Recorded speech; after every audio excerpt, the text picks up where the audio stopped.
درسقرآن.com آپ کے لیے پیش کرتا ہے تفسیر قرآن مولانا افضل شیخوپوری صاحب کی آواز میں. اور اللہ کہتا ہے یاد کرنے کے لیے آسان، پڑھنے کے لیے آسان اور سمجھنے کے لیے آسان.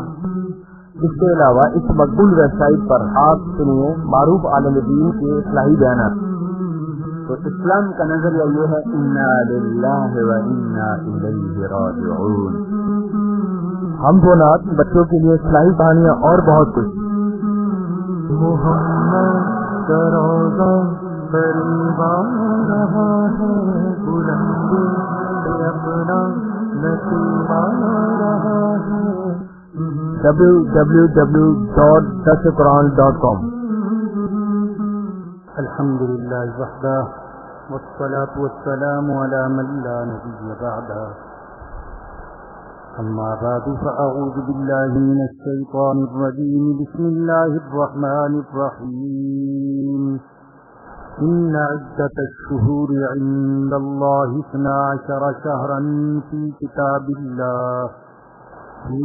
اللہ یوم خلق السماوات والارض منها 4 حرم ذلك الدین القیم فلا تظلموا فيهن أنفسكم وقاتلوا المشركين كافة كما يقاتلونكم كافة واعلموا أن الله مع المتقين. صدق اللہ العظیم. آج کے درس کا آغاز ہم سورہ توبہ کی آیت نمبر 36 سے کر رہے ہیں. یہ آیت کریمہ تمہید ہے، اصل مقصد کی بات آگے آ رہی ہے. اس آیت کریمہ میں اللہ نے فرمایا کہ ان عدت الشہور عند اللہ 12 شہرا، بے شک اللہ کے نزدیک مہینوں کی تعداد 12 ہے اللہ کی کتاب میں، جس دن کے اس نے آسمانوں اور زمینوں کو پیدا کیا، اور ان 12 میں سے 4 مہینے حرمت والے ہیں. یہ بات تمہید کے طور پر ہے، اصل مقصد کی بات آگے آ رہی ہے، وہاں عرض کروں گا. اس آیت کریمہ میں اللہ نے بتایا کہ جس دن میں نے آسمانوں اور زمین کو پیدا کیا تو اس دن سے میں نے مہینوں کی تعداد 12 رکھی. گویا کہ یہ اللہ کا کیلنڈر ہے، اور اللہ کے کیلنڈر میں مہینوں کی تعداد 12 ہے. اور پھر ان 12 مہینوں میں سے 4 مہینے حرمت والے ہیں. ذوالقعدہ، ذوالحجہ، محرم اور رجب، یہ 4 مہینے حرمت والے ہیں. اور یہ 4 مہینے ساری شریعتوں میں حرمت والے تھے، حتیٰ کہ عرب کے مشرکین بھی ان 4 مہینوں کو حرمت والے مہینے مانتے تھے. اور حرمت والا مہینہ ہونے کا مطلب یہ کہ ان مہینوں میں لڑائی جنگ بالکل حرام تھی. یہ جو اللہ نے ان 4 مہینوں کو فضیلت دی تو یہ اللہ کو اختیار ہے کہ اللہ جسے چاہے جس پر فضیلت عطا فرما دے. وہ بعض آسمانوں کو بعض آسمانوں پر، اور بعض زمینوں کو بعض زمینوں پر، اور بعض دنوں کو بعض دنوں پر، اور بعض راتوں کو بعض راتوں پر فضیلت عطا فرماتا ہے. جیسا کہ اس نے بلد حرام مکۃ المکرمہ کو سارے شہروں پر فضیلت عطا کی، جمعے کے دن کو سارے دنوں پر فضیلت عطا کی. اسی طریقے سے عرفہ کا دن اور ذوالحجہ کے 10 دن، ان دنوں کو اللہ پاک نے فضیلت عطا فرمائی. رمضان کے مہینے کو فضیلت عطا فرمائی، اور ان 4 مہینوں کو اللہ پاک نے فضیلت عطا فرمائی. انبیاء کو عام انسانوں پر فضیلت عطا فرمائی، اور انبیاء میں سے بھی حضرت محمد الرسول اللہ صلی اللہ علیہ وسلم کو سارے انبیاء پر اور سارے انسانوں پر مطلقاً فضیلت عطا فرمائی. آگے فرمائے کہ ذالک الدین القیم، یہ سیدھا دین ہے، فطری دین، سادہ دین، سیدھا سا دین، وہ دین اسلام ہے. عبادات کے اندر قمری جنتری کا اعتبار ہے، شمسی حساب کا اعتبار نہیں ہے. اگر کوئی شخص بے وقت نماز پڑھے اس کی نماز نہیں ہوگی. عصر کی نماز ظہر میں پڑھ لے نماز نہیں ہوگی. مغرب کی نماز عصر میں پڑھ لے اگر کتنے خشوع خضوع سے پڑھے لیکن اس کی نماز نہیں ہوگی. حج محرم میں کر لے تو حج نہیں ہوگا. رمضان کے روزے شوال میں رکھ لے یا رجب میں رکھ لے تو روزے نہیں ہوں گے. بلکہ اللہ پاک نے جو تاریخیں، جو دن، جو مہینے اور جو وقت کسی عبادت کے لیے متعین کر دیا ہے، اس وقت کا، ان دنوں کا، اس مہینے کا لحاظ کرنا ضروری ہے. پھر ان عبادات کے اندر اعتبار چاند کی تاریخ کا ہے، سورج کی تاریخوں کا اعتبار نہیں ہے، شمسی تاریخوں کا اعتبار نہیں. اس لیے کہ چاند کی تاریخ کا معلوم کرنا یہ ہر کسی کے لیے آسان ہے، شہری کے لیے بھی اور دیہاتی کے لیے بھی.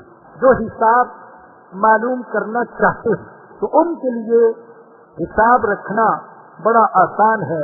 نہ کتاب دیکھنے کی ضرورت اور نہ رجسٹر دیکھنے کی ضرورت. تو فرمایا کہ یہ 4 مہینے ہیں سیدھا دین، اور اس دین کے اندر مہینوں کی پوری تعداد 12 اور ان میں سے 4 مہینے حرمت والے.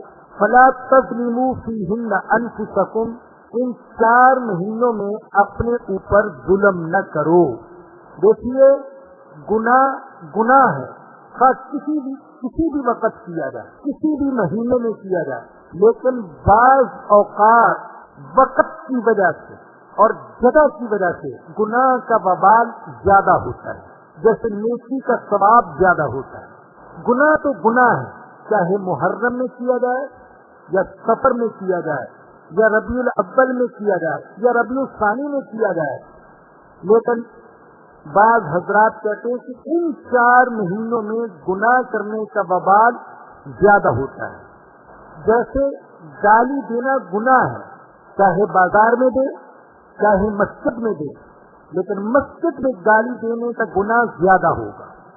نماز ثواب کا کام ہے، چاہے کہیں بھی آپ پڑھ لیں، جنگل میں پڑھ لیں یا آبادی میں پڑھ لیں، مسجد میں پڑھ لیں یا مسجد سے باہر پڑھ لیں، لیکن جامع مسجد میں پڑھے تو اور ثواب، مسجد اقصی میں پڑھے اور ثواب، مدینہ میں پڑھے اور ثواب، اور مسجد حرام میں پڑھے مکہ المکرمہ میں جا کر تو سب سے زیادہ ثواب. تو بعض چیزوں کے ثواب میں کمی بیشی ہو جاتی ہے مقام کی وجہ سے اور وقت اور تاریخ کی وجہ سے، اور اسی طریقے سے گناہ میں بھی کمی بیشی ہو جاتی ہے مقام اور وقت کی تبدیلی کی وجہ سے. تو فرمایا کہ ان مہینوں میں اپنے اوپر ظلم نہ کرو، اپنے اوپر ظلم نہ کرو. کیا مطلب؟ گناہ نہ کرو. یہ قرآن کی اصطلاح ہے. قرآن کہتا ہے کہ گناہ کرنا یہ اپنے اوپر ظلم کرنا ہے. جو گناہ کرتا ہے وہ اپنے اوپر ظلم کرتا ہے. نماز چھوڑتا ہے اپنے اوپر گناہ کرتا ہے. حرام کھاتا ہے اپنے اوپر ظلم کرتا ہے. جھوٹ بولتا ہے اپنے اوپر ظلم کرتا ہے. غیبت چغلی کرتا ہے اپنے اوپر ظلم کرتا ہے. وقاتل المشرکین کافۃ، اور مشرکوں کے ساتھ سب مل کر لڑو جیسا کہ وہ تم سے مل کر لڑتے ہیں. اس کا ایک مطلب تو یہ ہے کہ اللہ نے کہہ دیا حرمت والے مہینوں میں جنگ کرنا جائز نہیں. اگر بالفرض دشمن نے حرمت والے مہینے میں حملہ کر دیا تو کیا مسلمان ہاتھ باندھ کر بیٹھے رہیں گے؟ اللہ کہتے نہیں. اگر دشمن حرمت والے مہینے میں ہم پر حملہ کرتا ہے تو ہم پر اس کا جواب دینا، دفاع کرنا یہ لازم ہو جائے گا. ہم اس بات کا انتظار نہیں کریں گے کہ حرمت والا مہینہ گزر گیا تو پھر ہم دشمن کے حملے کا جواب دیں گے. اس طرح تو مسلمانوں کی سادگی سے فائدہ اٹھا کر مسلمانوں کو نیست و نابود کر دے. یہ ایسے ہی جیسے مسجد کے اندر لڑائی جھگڑا حرام، لیکن اگر کوئی ظالم مسجد میں ہمارے اوپر حملہ کر دے تو ہمیں شریعت اجازت دیتی ہے کہ ہم اس کے حملے کا جواب دے سکیں. حتیٰ کہ نماز میں اگر دشمن حملہ کر دے شریعت اجازت دیتی ہے کہ ہم نماز توڑ کر اس کا جواب دے سکیں. اللہ نے دوسری جگہ پر فرمایا الشہر الحرام بالشہر الحرام والحرمات قصاص، حرمت والا مہینہ حرمت والے مہینے کے بدلے میں ہے، اور یہ جو حرمتیں ہیں یہ تو ادلے بدلے کی چیزیں ہیں. تم حرمت کا لحاظ کرو گے ہم بھی حرمت کا لحاظ کریں گے، اور تم حرمت کا لحاظ نہیں کرو گے اور ہم پر حملہ کرو گے تو ہم بھی تمہارے حملے کا جواب دیں گے. ایک مطلب تو یہ ہے. اور دوسرا مطلب علماء نے اس کا یہ بیان کیا، اللہ فرماتے ہیں کہ اے مسلمانوں، جیسے سارے مشرک ایک جماعت کی حیثیت سے تم پر حملہ کرتے ہیں اور تمہارے ساتھ جنگ کرتے ہیں، تم بھی ایک جماعت کی حیثیت سے ان کا مقابلہ کرو نسب کے فرق کے بغیر. آج بھی دیکھ لیں تو کافر آپس میں، دنیا بھر کے کافر اگرچہ مختلف ہے لیکن مسلمانوں کے مقابلے میں دنیا بھر کے کافر متحد ہیں. تو یہ دو مطلب بیان کیے، اور آگے فرمایا کہ وَاعْلَمُوا أَنَّ اللَّهَ مَعَ الْمُتَّقِينَ، جان لو کہ بے شک اللہ تقوی والوں کے ساتھ ہے. جن کے اندر تقوی ہوگا اللہ پاک کی مدد اور نصرت ان کے سامنے حال ہوگی. إِنَّمَا النَّسِيءُ زِيَادَةٌ فِي الْكُفْرِ، بے شک تاخیر کرنا یہ کفر میں زیادتی کا سبب ہے. یہ دوسری آیت ہے، آیت نمبر 37. اور میں آپ کو بتا رہا تھا کہ آیت نمبر 36 جو ہے وہ تمہید ہے، اور اگلی آیت میں اللہ پاک نے اصل مقصود کو بیان کیا ہے. اور وہ کیا چیز تھی؟ عرب کی ایک جاہلانہ رسم تھی جس کی وجہ سے مہینوں کی گنتی میں اور مہینوں کی ترتیب میں بڑی تبدیلی واقع ہو گئی. اور جب مہینوں کی گنتی اور ترتیب میں تبدیلی واقع ہو گئی تو عبادت سے ادا کرنے میں بھی خلل واقع ہو گئی. مفسرین نے اس کی دو صورتیں بیان کی ہیں. پہلی صورت یہ ہے کہ اصل دیکھیں جو اسلامی عبادات ہیں ان میں موسم کا اعتبار نہیں کہ حج فلاں موسم میں کیا جائے گا اور روزے فلاں موسم میں رکھے جائیں گے. موسم کا اعتبار نہیں بلکہ مہینے کا اعتبار ہے. رمضان کا مہینہ گرمی میں آ گیا تو روزے، اور سردی میں آ گیا تو روزے. اور حج یہ ادا کرنا ہوگا اگر ذوالحجہ گرمی میں آ جائے تو گرمی میں حج، اور اگر سردی میں آ جائے تو سردی میں حج. اب ہوتا یہ تھا کہ اگر سردی کے زمانے میں حج ہوتا تو اس میں حاجی زیادہ آتے اور عرب والوں کو، مکہ والوں کو تجارتی فائدہ زیادہ حاصل ہوتا، کیونکہ آنے والے کچھ چیزیں بیچنے کے لیے لاتے تھے اور کچھ چیزیں مکہ المکرمہ سے خرید کر لے جاتے تھے، تو کاروباری طور پر ان کو بہت فائدہ ہوتا. اگر حج سخت گرمی کے دنوں میں ہوتا تو حاجی کم آتے تھے، تو اس کی وجہ سے ان کے تجارتی مفادات متاثر ہوتے تھے. انہوں نے سوچا کہ کوئی ایسی صورت اختیار کی جائے کہ حج ہمیشہ ایک مناسب موسم میں ہو، جب نہ سردی زیادہ ہو نہ گرمی زیادہ ہو، کوئی ایسی صورت اختیار کی جائے. اب مسئلہ یہ ہے www.dasquran.com کہ شمسی سال قمری سال سے 11 دن زیادہ ہوتا ہے. شمسی سال میں قمری سال سے 11 دن زیادہ ہوتے ہیں. تو انہوں نے یہ کیا کہ قمری اور شمسی دونوں کو برابر رکھنے کے لیے 3 سال کے بعد قمری سال کے اندر 1 مہینے کا اضافہ کر دیتے تھے. تو اب دونوں سال برابر ہو گئے، شمسی سال اور قمری سال برابر ہو گئے. اب مثال کے طور پر وہ چاہتے تھے کہ ہر سال حج جو ہے وہ مارچ اپریل کے مہینے میں ہوا کرے، جب نہ سردی زیادہ نہ گرمی زیادہ. تو اب انہوں نے قمری سال کے اندر 1 مہینے کا اضافہ کر کے ایسی ترتیب بنا دی کہ ہر سال حج اسی موسم میں ہوتا تھا. اور کہا جاتا ہے کہ یہ جو بری رسم تھی اس کا موجب تھا نعیم بن سالبہ، ایک مشرک. وہ ہر سال حج کے موقع پر اعلان کرتا کہ اس سال حرمت والا مہینہ محرم نہیں ہے بلکہ اس سال حرمت والا مہینہ صفر ہوگا، میں نے ایک مہینہ آگے بڑھا دیا اور سب لوگ اس کو تسلیم کر لیتے کہ اس سال محرم نہیں ہوگا بلکہ صفر محرم ہوگا۔ وہ اردو میں ایک کتاب میں ایک لطیفہ پڑھا تھا کہ ایک بیوقوف تھا، اس کا نام تھا ہمنک، تو اس کو یہ خطرہ تھا کہ میں کہیں گم نہ ہو جاؤں، تو اس نے اپنے گلے میں تختی ڈال رکھی تھی جس پر لکھا ہوا تھا ہونک، تاکہ اس کو پتہ رہے کہ میں ہونک ہوں اور لوگوں کو بھی پتہ رہے کہ یہ ہونک ہے۔ تو ایک دن وہ سویا ہوا تھا اور اس کی تختی اتار کر دوسرے شخص نے اپنے گلے میں ڈال لی۔ اب یہ سو کر اٹھا تو اس کو بڑے تعجب سے دیکھ رہا ہے اور اس سے پوچھتا ہے کہ اگر تم ہونک ہو تو میں کہاں گیا، اگر تم ہونک ہو تو میں کہاں گیا۔ تو اب گویا کہ وہ تبدیلی کر دیتے کہ اس سال محرم نہیں ہے، جیسے میں کہہ رہا ہوں ہونک نہیں، وہ ہونک بن گیا۔ اسی طریقے سے وہ کہتے اس سال محرم نہیں ہوگا بلکہ صفر محرم ہوگا، اور ربیع الاول نہیں ہوگا بلکہ ربیع الاول صفر کا مہینہ ہوگا۔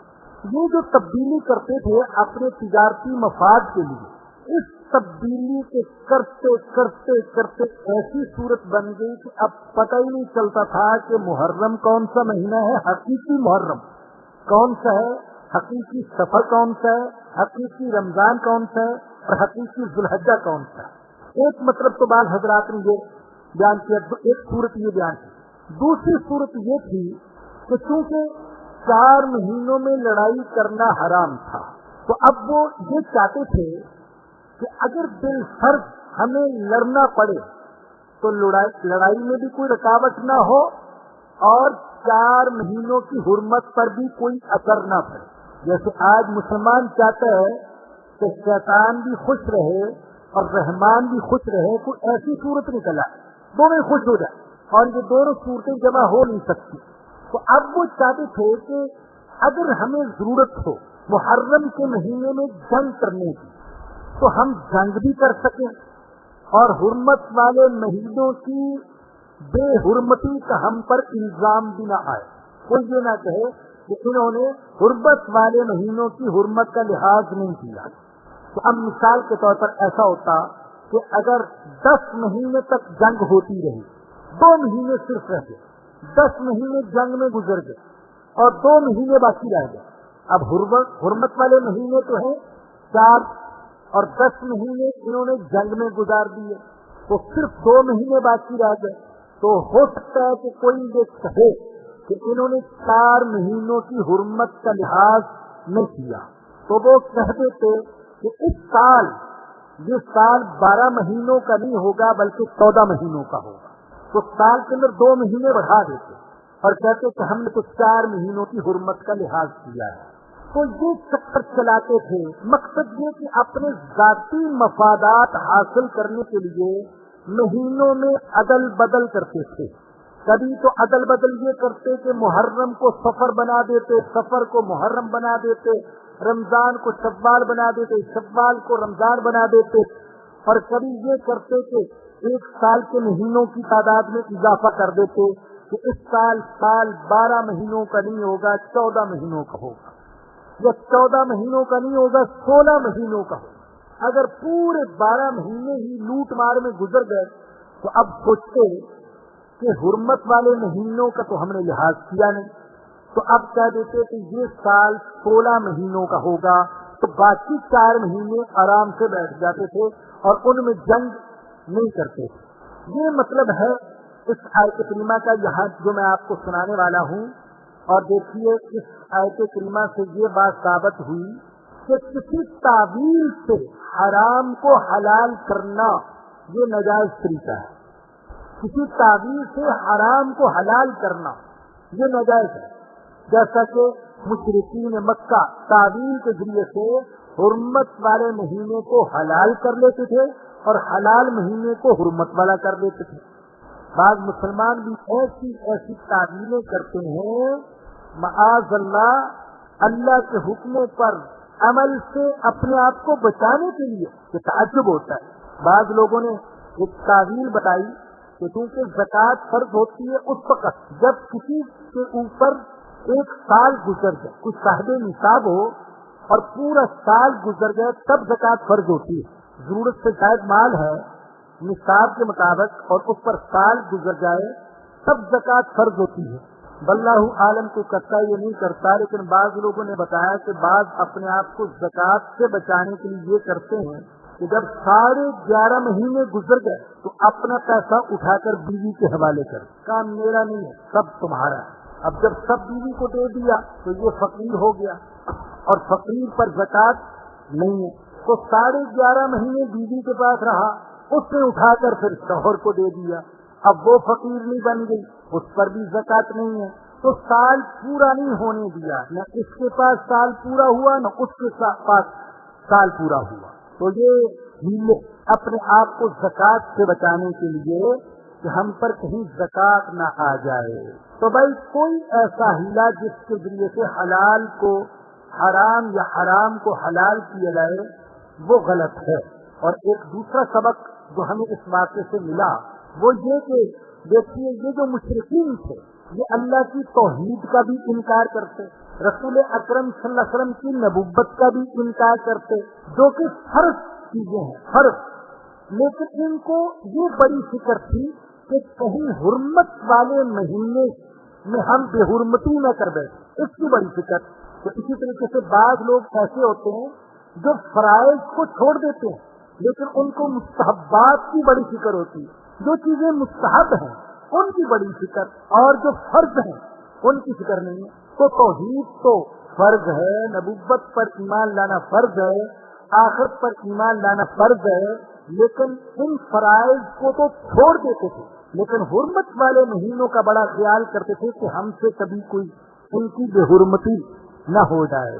میں نے ایک صاحب کو یہ کہتے ہوئے سنا، وہ کہہ رہے تھے بھائی فرض چھوٹ جائے تو چھوٹ جائے، سنتیں نہیں چھوٹنی چاہیے، ہاں سنت نہیں چھوٹنی چاہیے۔ اب بظاہر وہ بڑا عزت کا اظہار کر رہا ہے کہ فرض تو اللہ کا ہے اور اللہ بڑا بے نیاز ہے اور سنت حضور کی ہے، حضور کی، لہذا سنت نہیں چھوٹنی چاہیے۔ حالانکہ فرض نماز بھی اللہ کی اور سنت نماز بھی اللہ کی اور نفل نماز بھی اللہ کی۔ اسی طریقے سے بعض لوگوں کو میں نے دیکھا کہ وہ بڑے پریشان ہوتے ہیں کہ مولوی صاحب ہمیں پتہ نہیں تھا، ہم نے عقیقہ نہیں کیا، کیا یہ کہ اس وقت ہمارے مالی حالات اچھے نہیں تھے، گھر میں غربت تھی تو ہم نے عقیقہ نہیں کیا ابھی تک، تو کیا حکم ہے؟ حالانکہ عقیقہ تو صرف مستحب ہے، صرف مستحب ہے۔ اللہ جس کو طاقت دے وہ کر لے تو ثواب ہے، نہ کرے تو گناہ کوئی نہیں۔ لیکن عقیقے کی بڑی فکر ہے کہ مولوی صاحب عقیقہ نہیں کیا تھا، کہیں ہم پر یہ جو مصیبتیں پریشانیاں آ رہی ہیں یہ اس وجہ سے تو نہیں کہ ہم نے عقیقہ نہیں کیا۔ اب عقیقے کی فکر ہے لیکن زکوٰۃ جو فرض ہے اس کی کوئی فکر نہیں، اس لیے کہ جانتا ہے کہ عقیقے میں تو ایک جانور ذبح کرنا پڑے گا زندگی میں ایک دفعہ، اور اس میں بھی یہ کہ خود بھی کھا سکتے ہیں دوسروں کو بھی کھلا سکتے ہیں، اور زکوٰۃ ہر سال دینی پڑے گی، تو زکوٰۃ کی فکر نہیں، عقیقے کی فکر ہے۔ عقیقہ تو پھر بھی مستحب چیز ہے۔ بعض لوگوں کو بدعات کی بڑی فکر ہوتی ہے، فرض کی فکر نہیں، بدعات۔ اب جیسے ہمارے ہاں بعض لوگوں کے ہاں جمعرات کو ختم دلانا یہ بڑا ضروری ہے، 11ویں شریف کا ختم دلانا یہ بڑا ضروری ہے، نہیں ختم ہمیں تو سارے آتے بھی نہیں ہیں تو ان کو بڑا ضروری سمجھتے ہیں، حالانکہ یہ سب بدعات ہیں۔ اب ان کی تو فکر ہے لیکن زکوٰۃ جو کہ فکر ہے فرض ہے اور اس سے جو کہ فرض ہے اس کی فکر نہیں ہے۔ تو عربوں میں بھی یہ سوچ پائی جاتی تھی کہ بعض ایسی چیزیں جو کہ غیر ضروری تھی ان کو تو ضروری کا درجہ دیتے تھے اور جو ضروری تھی ان کو غیر ضروری۔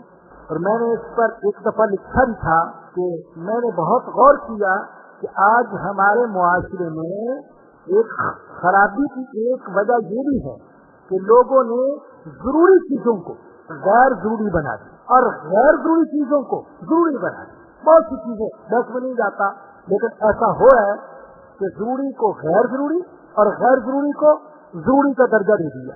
تو یہ آیت کریمہ جو میں سنا رہا ہوں اس کا مطلب ہے اللہ فرماتے انما النسیء زیادۃ فی الکفر، بے شک مہینوں میں تاخیر کرنا یہ کفر میں زیادتی کا سبب ہے. یضل بہ الذین کفروا، اس کے ذریعے سے گمراہ کیا جاتا ہے کافروں کو. یحلونہ عاما ویحرمونہ عاما، ایک سال تو اسے حلال کہتے ہیں اور دوسرے سال اس کو حرام کہتے ہیں. اب جیسے ایک سال تو کہہ دیا کہ سفر یہ حرام ہے اور دوسرے سال کہہ دیا کہ سفر کا مہینہ یہ حلال ہے، اور فرمایا کہ یہ کیوں کرتے ہیں؟ لیواطئوا عدۃ ما حرم اللہ، تاکہ اللہ نے جن مہینوں کو حرام کیا ہے ان کی گنتی پوری کر لیں، کسی نہ کسی طریقے سے گنتی پوری ہو جائے. 12 مہینوں کی گنتی پوری ہو جائے، 4 مہینے جو حرمت والے ان کی گنتی پوری ہو جائے، چاہے تحریف کرنی پڑے، تبدیلی کرنی پڑے، آگے پیچھے کرنا پڑے، لیکن ان کی گنتی پوری ہو جائے. فَيُحِلُّ مَا حَرَّمَ اللَّهُ، تو حلال کرتے ہیں اسے جسے اللہ پاک نے حرام کیا ہے. جن مہینوں کو اللہ پاک نے حرام کیا ان مہینوں کو حلال کر لیتے ہیں. ایک بات میں آپ کو بتا رہا تھا کہ یہ جو مہینوں میں وہ گڑبڑ کرتے تھے، اس کے نتیجے میں اب ایسی خلط ملط کی صورت ہو گئی تھی کہ پتہ نہیں چلتا تھا کہ رمضان کا حقیقی مہینہ کون سا ہے اور شوال کا حقیقی مہینہ کون سا ہے.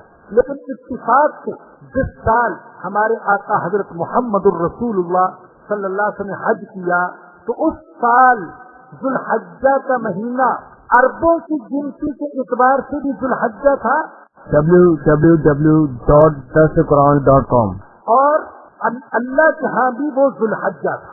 تو عربوں کی گنتی کے اعتبار سے بھی ذو الحجہ اور اللہ کی گنتی کے اعتبار سے بھی وہ ذو الحجہ تھا. چنانچہ نبی اکرم صلی اللہ علیہ وسلم نے اس موقع پر فرمایا تھا ان الزمان قد استدار کہیئته یوم خلق السماوات والارض، کہ آج زمانہ گھوم کر اپنے اسی مدار پر آ گیا ہے جس مدار پر اس دن تھا جس دن اللہ نے آسمانوں زمینوں کو پیدا کیا تھا.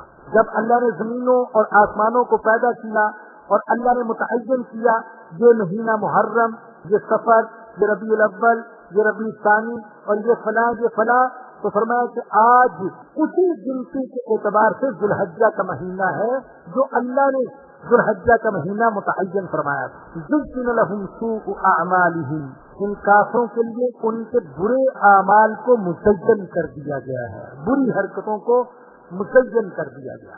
یاد رکھیں شیطان کے گمراہ کرنے کے طریقوں میں سے سب سے مؤثر طریقہ یہ ہے کہ وہ برائی کو اچھائی بنا کر پیش کرتا ہے. تو ان کے سامنے شیطان نے ایک برے عمل کو بڑا اچھا بنا کر پیش کیا کہ تم بہت اچھا کرتے ہو کہ محرم میں تو جنگ کر لیتے ہو اور سفر کو محرم بنا لیتے ہو. واللہ لا یہدی القوم الکافرین، اور اللہ کافر قوم کو ہدایت نہیں دیتا.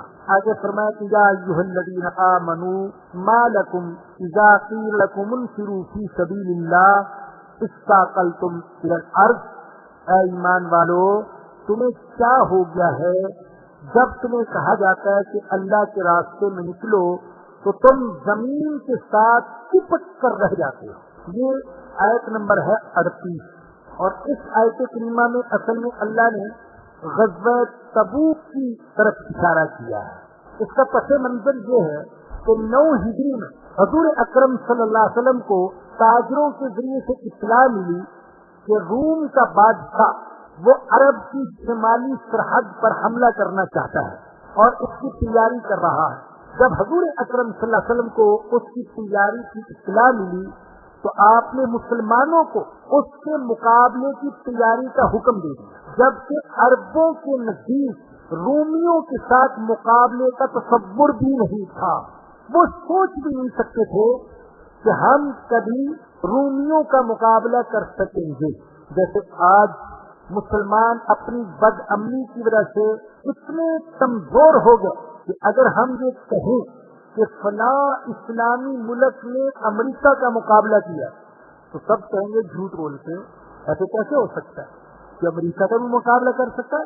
اگر کوئی کہتے سعودی عرب امریکہ کے مقابلے میں آ گیا تو لوگ کہیں گے جھوٹ بولتے ہو، گپ لگاتے ہو. کہاں امریکہ، کہاں سعودیہ. اللہ اکبر. آج ہم اتنے گر گئے، اتنے کمزور اور اتنے پست ہو گئے کہ کوئی اس بات کو ماننے کے لیے تیار نہیں کہ مسلمان امریکہ کا مقابلہ کر سکتے ہیں. اسی طریقے سے عرب اتنے گرے ہوئے تھے کہ وہ سوچ بھی نہیں سکتے تھے کہ ہم رومیوں کا مقابلہ کبھی کر سکیں گے. لیکن جب حضور اکرم صلی اللہ علیہ وسلم کو اطلاع ملی کہ روم کا بادشاہ عرب کی شمالی سرحد پر حملہ کرنے کی تیاری کر رہا ہے تو حضور نے مسلمانوں سے کہا کہ ہم رومیوں کے آنے کا انتظار نہیں کریں گے، ہم آگے بڑھ کر ان کا مقابلہ کریں گے. اور حضور اکرم صلی اللہ علیہ وسلم کا ایک مقصد تو یہ تھا کہ دلوں کے اندر جو رومیوں کی طاقت کا خوف ہے اس کو دلوں سے نکال دیا جائے، اور دوسرا مقصد یہ تھا کہ رومیوں کو بتا دیا جائے کہ مسلمان لقمہ سر نہیں ہیں، مسلمان اتنے کمزور نہیں کہ جو چاہے ان کو دبا دے اور جو چاہے ان کو مٹا دے. چنانچہ حضور اکرم صلی اللہ علیہ وسلم نے مسلمانوں کو رومیوں کے ساتھ مقابلے کی تیاری کا حکم دیا. اب صورت یہ تھی کہ تبوک جو کہ عرب کی آخری سرحد تھی، تبوک مدینہ منورہ سے 700 کلومیٹر کے فاصلے پر تھا. 700 کلومیٹر کے فاصلے پر.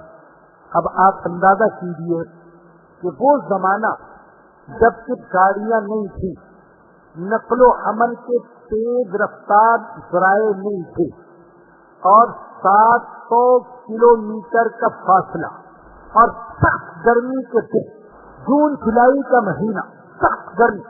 میں نے پچھلے دنوں گرمی کا، عرب کی گرمی کا ذکر کرتے ہوئے ایسی مذاق میں کہہ دیا تھا کہ ایسی گرمی کہ اگر گرم پانی میں پتی ڈال دیں تو چائے بن جائے.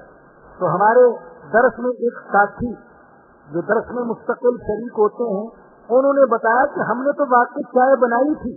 جب بہت پہلے ہم حج کے لیے گئے تو انہوں نے بتایا کہ مینا میں چولہوں کا انتظام نہیں تھا، تو ہم دن میں یہ کرتے کہ تھوڑی دیر کے لیے برتن میں پانی ڈال کر دھوپ میں رکھ دیتے. جب وہ تپ جاتا، ابلنے لگتا، تو اس کو لا کر اس کے اندر پتی یا قہوہ ڈال کے بناتے پی لیتے تھے.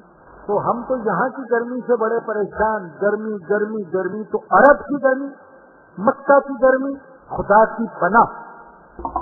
تو 700 کلومیٹر کا فاصلہ، گرمی کا زمانہ، اور پھر کھجوریں پکی ہوئی تھی، اور کھجور ان کا ذریعہ معاش تھی.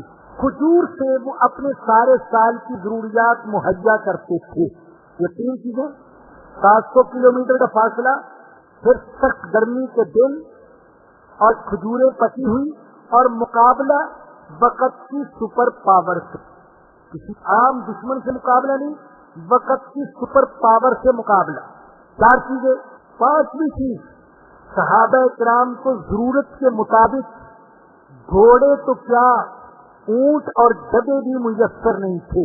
بعض تو ایسے تھے کہ باری باری اینٹوں پر سوار ہوتے، اور بعض ایسے تھے کہ ان کو باری میں بھی اونٹ کی سواری نہیں ملتی تھی، انہوں نے پیدل سفر.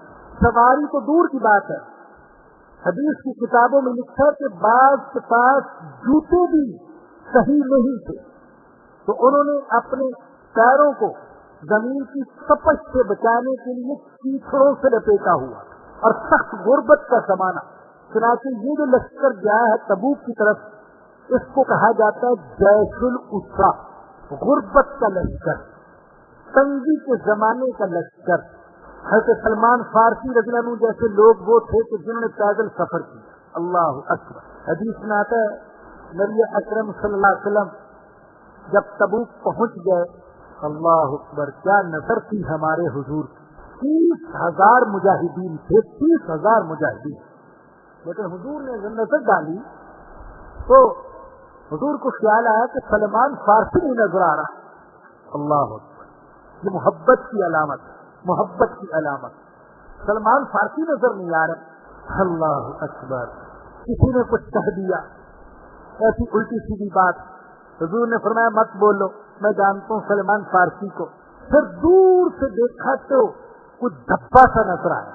تو حضور نے فرمایا سلمان فارسی مجھ سے تھوڑی سی غلطی ہوگی، ہے کہ ابو ذر کا واقعہ ہے کہ ابو سلمان فارسی کا نہیں، ہے کہ ابو ذر کا، تو ہے کہ ابو ذر نہیں تھے، تو دور سے دیکھا تو ڈبہ سا تھا، تو حضور نے فرمایا کون یا ابا ذر، مجھے لگتا ہے کہ ابو ذر آ رہا ہے، ڈبہ سا تھا، آپ نے فرمایا مجھے لگتا ہے ابو ذر آ رہا ہے، چنانچہ قریب آئے تو واقعی ابو ذر تھے، پیدل آ رہے تھے اور اپنا سامان کندھے پر لادا ہوا اور گرمی میں پیدل پہنچ رہے تھے۔ اس موقع پر نبی اکرم صلی اللہ علیہ وسلم نے عجیب الفاظ فرمائے، عجیب الفاظ ارشاد فرمائے ابو ذر تم زمین پر چلتے بھی اکیلے ہو، چلتے بھی اکیلے ہو، مجھے لگتا ہے تمہیں موت بھی اکیلے ہی آئے گی۔ اس طرح کے الفاظ آپ نے ارشاد فرمائے جن کا مفہوم یہی تھا، اکیلے چل رہے ہو، اکیلے زندگی گزارو گے، اکیلے ہی تمہیں موت آ جائے۔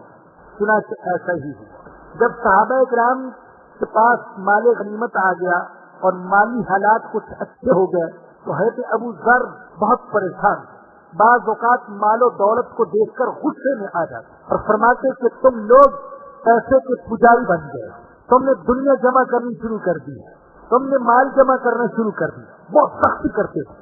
چنانچہ کہا گیا کہ حضرت آپ کہیں اور تشریف لے گئے، چنانچہ ہے کہ ابو ذر مدینہ سے باہر ربضہ کے مقام پر تشریف لے گئے، وہ تھے اور ان کے ساتھ ان کی بیوی، اور وہیں پر ہے کہ ابو ذر رضی اللہ عنہ کا انتقال ہو، اکیلے ہی چلے تھے، اکیلے ہی زندگی گزاری، اکیلے ہی انتقال کر گئے۔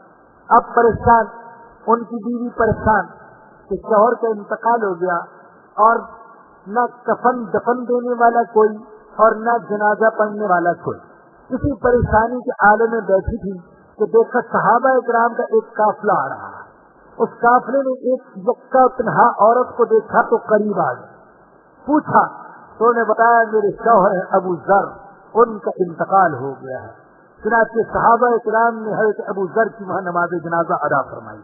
تو ایسے لوگ بھی تھے جنہوں نے اکیلے پیدل سفر کیا، پیدل۔ ایک اور صحابی کے بارے میں آتا ہے، وہ جب اپنے باغ میں گئے، دو بیویاں تھیں، دونوں بیویوں نے اپنے اپنے خیمے میں چھڑکاؤ کر کے ٹھنڈک کا ماحول پیدا کیا ہوا تھا، دونوں نے استقبال کیا۔ جب خیمے میں داخل ہونے لگے تو اچانک دل میں خیال آیا کہ حضور تو تبوک کی گرمی کے تھپیڑے کھا رہے ہو اور تو ان ٹھنڈو خیموں میں بیٹھا ہوا ہو۔ اسی خیمے کے دروازے پر ہی فیصلہ کیا اور فرمایا کہ میں جا رہا ہوں، وہیں سے پلٹ گئے، تبوک کے لشکر کے ساتھ جا کر شامل ہو۔ تو بھائی وہ عرض کر رہا تھا کہ یہ بڑا عجیب سا سفر تھا، حالانکہ اس سفر میں لڑائی نہیں ہوئی، دشمن پر ویسے روک پڑ گیا، دشمن مقابلے میں نہیں آیا، لیکن امتحان بڑا سخت تھا۔ 700 کلومیٹر کا فاصلہ، سخت گرمی کے دن، تپتی ہوئی ریت اور کھجوریں پکی ہوئی اور سواریاں پوری نہیں، سواریاں پوری تھا، جوتے بھی پورے نہیں۔ اس موقع پر جب نبی اکرم صلی اللہ علیہ وسلم نے مسلمانوں کو تیاری کا حکم دیا، اور حضور کی عادت تھی کہ جب آپ کسی دشمن کے مقابلے کے لیے جانا چاہتے تو آپ متعین نہیں کرتے تھے کہ کس طرف جانا ہے، تاکہ راستہ مخفی رہے، راست میں رہے، لیکن اس موقع پر حضور نے صاف کہہ دیا کہ تبوک کی طرف سفر کرنا ہے تو تیاری کر۔ جب حضور اکرم صلی اللہ علیہ وسلم نے تیاری کا حکم دیا تو کلمہ پڑھنے والے لوگ 6 گروہوں میں تقسیم ہو گئے، 6 گروہوں۔ پہلا گروہ تو وہ تھا جو بلا تردد تیار ہو گیا، انہوں نے سنتے ہی کہا جیسے تیار بیٹھے تھے، لبیک یا رسول اللہ۔ حضور نے پوچھا کون کون تیار؟ انہوں نے کہا لبیک یا رسول اللہ، ہم تیار ہیں، بغیر تردد کے تیار۔ اور دوسرا گروہ وہ تھا جنہوں نے کچھ توقف کیا، کچھ سوچا اور پھر کہا یا رسول اللہ ہم تیار ہیں۔ اور تیسرا گروہ وہ تھا جو واقعی مجبور، بیمار، بوڑھے اور معذور تھے۔ اور چوتھا گروہ وہ تھا جو لوگ تو مخلص تھے لیکن سستی کی وجہ سے نہیں گئے۔ اور 5واں گروہ تھا منافقوں کا جو گئے ہی نہیں۔ اور 6واں گروہ ان منافقوں کا تھا جو گئے تو صحیح لیکن دشمن کے ساتھ جنگ کرنے کے لیے نہیں، جاسوسی کے لیے۔ اور مسلمانوں کو آپس میں لڑانے کی. ان 6 گروہوں میں مسلمان تقسیم ہو گئے، اور جو مخلص مسلمان تھے انہوں نے اس موقع پر احسان اور ایثار اور قربانی کی اعلیٰ مثالیں قائم کر. سیدنا عثمان بن عفان رضی اللہ تعالیٰ عنہ نے اپنی طاقت کے مطابق پورے لشکر کو سامان فراہم کیا، اور ایسے لوگ بھی تھے جنہوں نے رات بھر مزدوری کی اور کھجوریں ملی تو کچھ کھجوریں گھر میں چھوڑی اور کچھ کھجوریں نبی اکرم صلی اللہ علیہ وسلم کی خدمت میں لا کر پیش کر. تو رجب کے مہینے میں 30,000 مجاہدین کو لے کر حضور اکرم صلی اللہ علیہ وسلم تبوک کی طرف روانہ ہوئے، اور آپ تبوک پہنچ گئے، اور کئی راتیں آپ نے دشمن کا انتظار کیا، لیکن دشمن کو مسلمانوں کے مقابلے میں آنے کی ضرورت نہیں ہوئی. تو جو عربوں کے دل میں رومیوں کا خوف تھا کہ یہ ناقابل شکست ہے، وہ خوف نکل گیا.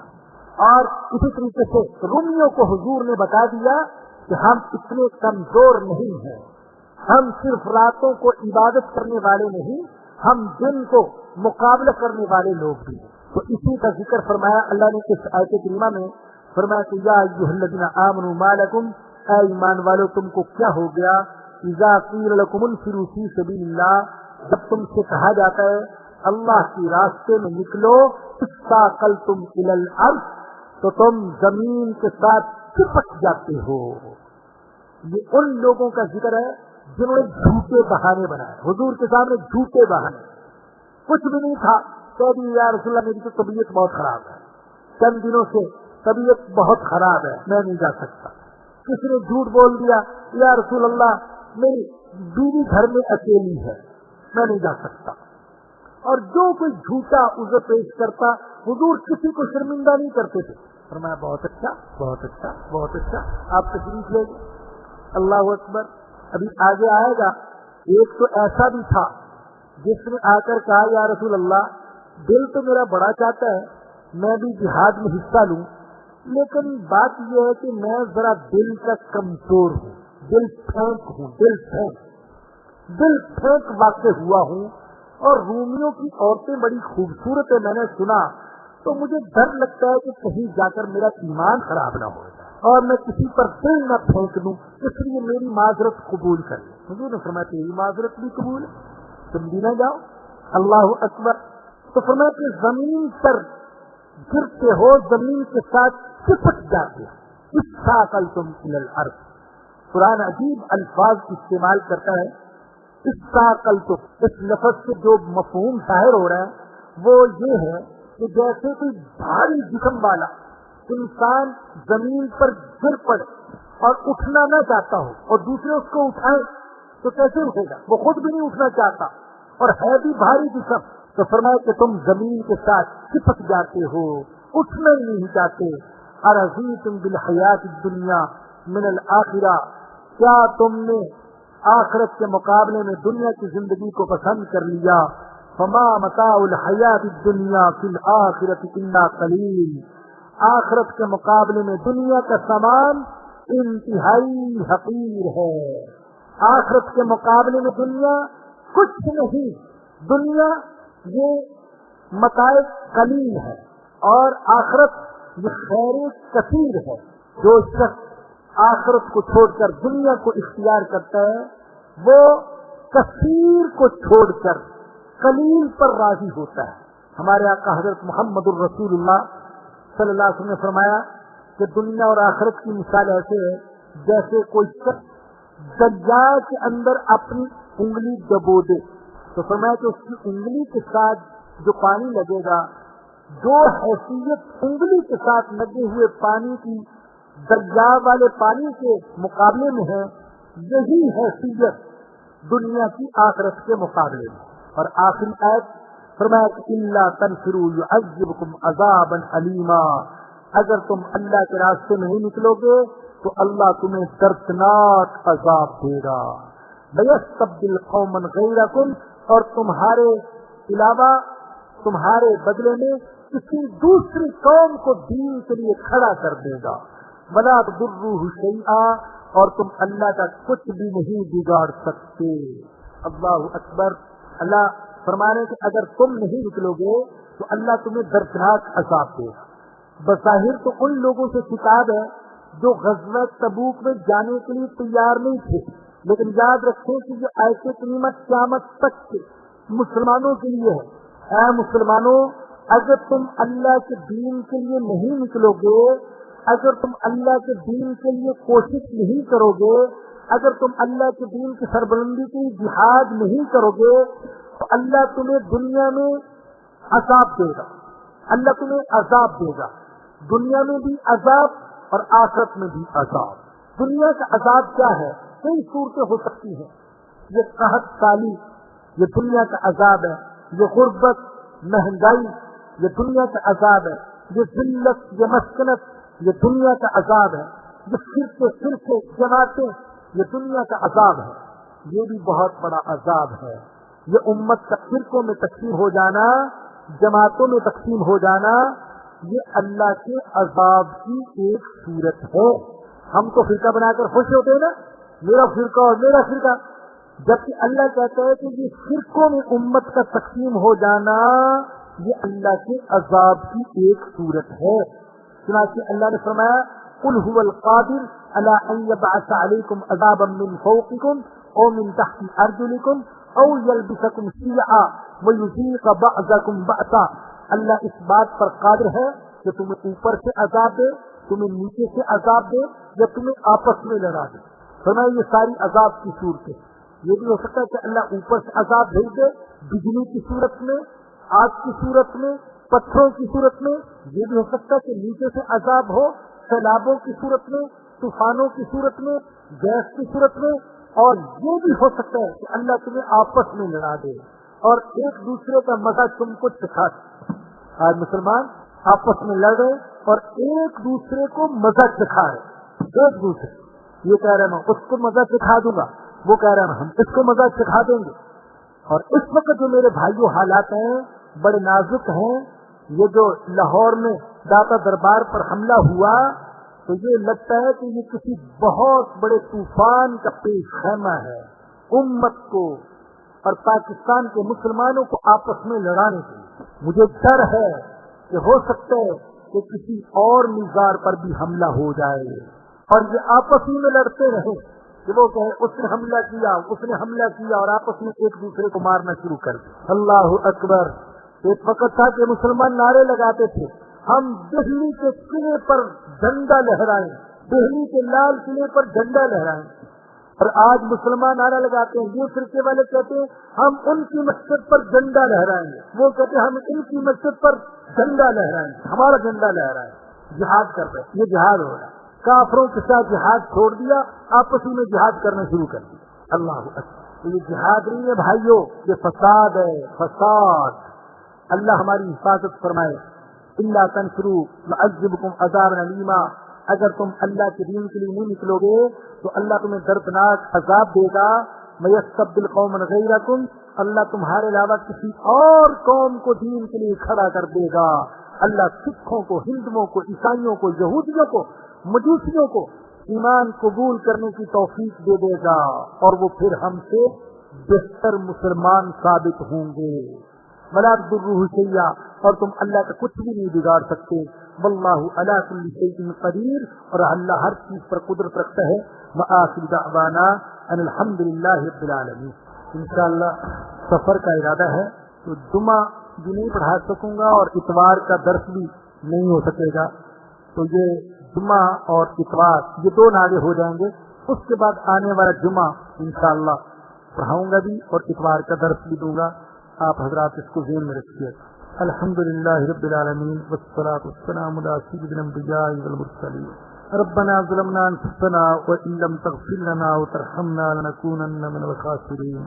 ربنا لا تزغ قلوبنا بعد إذ هديتنا وهب لنا من لدنك رحمة إنك أنت الوهاب.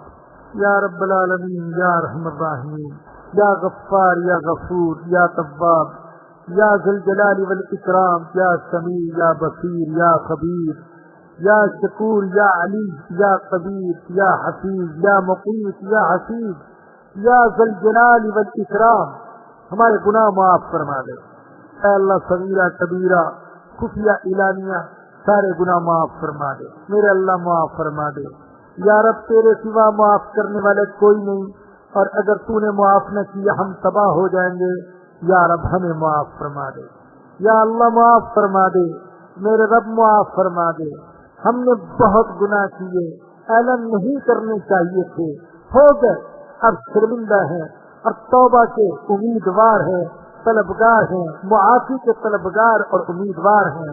اے اللہ تو معاف فرما دے، یا رب معاف فرما دے، یا اللہ دین کی قربانی، دین کے لیے قربانی کا جو جذبہ صحابہ اکرام کے دلوں میں تھا، اے اللہ اس کا کچھ حصہ ہم کو بھی عطا فرما دے۔ یا اللہ دین کی دعوت کا جو جذبہ ہمارے آقا حضرت محمد الرسول اللہ صلی اللہ علیہ وسلم کے سینہ مبارک میں تھا، اے اللہ اس کا کچھ حصہ ہم کو بھی عطا فرما دے۔ یا اللہ ہماری ساری پریشانیوں کو دور فرما دے، بیماریوں سے شفا عطا فرما دے، مرحومین کی مغفرت فرما دے، اے اللہ ہماری حفاظت فرما۔ یا اللہ ہم بے بس ہیں، کمزور ہیں، لاچار ہیں، غیر محفوظ ہیں، اور اے اللہ تیرے علاوہ حفاظت کرنے والا کوئی نہیں، اے اللہ تو ہماری حفاظت فرما۔ یا اللہ حفاظت فرما حاسدوں سے، چوروں سے، ڈاکوؤں سے، تعویذ گندا جادو ٹونے ٹوٹ کے کرنے والوں سے، یا اللہ ایکسیڈنٹ سے، حادثوں سے، بیماریوں سے، غربت سے، فقر و فاقہ سے، فتنوں سے، دجال کے فتنے سے، اے اللہ ہم سب کی حفاظت فرما، ہماری نسلوں کی حفاظت فرما۔ اے اللہ اے اللہ اے اللہ اے اللہ تجھے تیرے اسماء کا واسطہ یا اللہ زندگی کی آخری سانس تک اپنی کتاب مقدس کی خدمت میں لگائے رکھنا، میرے اللہ تو لگائے رکھنا۔ یا اللہ جو ساتھی اس درس کی کامیابی کے لیے دعائیں کرتے ہیں، کوشش کرتے ہیں، یا اللہ ان کی زندگیوں میں برکت عطا فرما، یا رب برکت عطا فرما، قرآن کے پیغام کو پوری دنیا میں عام کرنے کی توفیق عطا فرما۔ یا اللہ جو کچھ مانگا وہ بھی عطا فرما، جو نہ مانگ سکے اور ہمارے دین اور دنیا کے لیے بہتر ہے وہ بھی عطا فرما۔ ربنا آتنا فی الدنیا حسنۃ وفی الآخرۃ حسنۃ وقنا عذاب النار۔ ربنا تقبل منا انک انت السمیع العلیم وتب علینا انک انت التواب الرحیم۔ صلی اللہ تعالی علی رسولہ بخیر خلقہ سیدنا و مولانا محمد وآلہ وصحبہ واہل بیتہ اجمعین، آمین برحمتک یا ارحم الراحمین۔ درسقرآن.com آپ کے لیے پیش کرتا ہے تفسیر قرآن مولانا اسد شیخ پوری صاحب کی آواز میں۔ اور اللہ کہتا ہے یاد کرنے کے لیے آسان، پڑھنے کے لیے آسان اور سمجھنے کے لیے آسان۔ اس کے علاوہ اس مقبول ویب سائٹ پر آپ سنیے معروف عالم دین کے اصلاحی بیانات۔ تو اسلام کا نظریہ یہ ہے انا للہ و انا الیہ راجعون۔ ہم سونات بچوں کے لیے اصلاحی کہانیاں اور بہت کچھ۔ محمد کا روضہ قریب آ رہا ہے، بلندی پہ اپنا نصیب آ رہا ہے۔ www.darsequran.com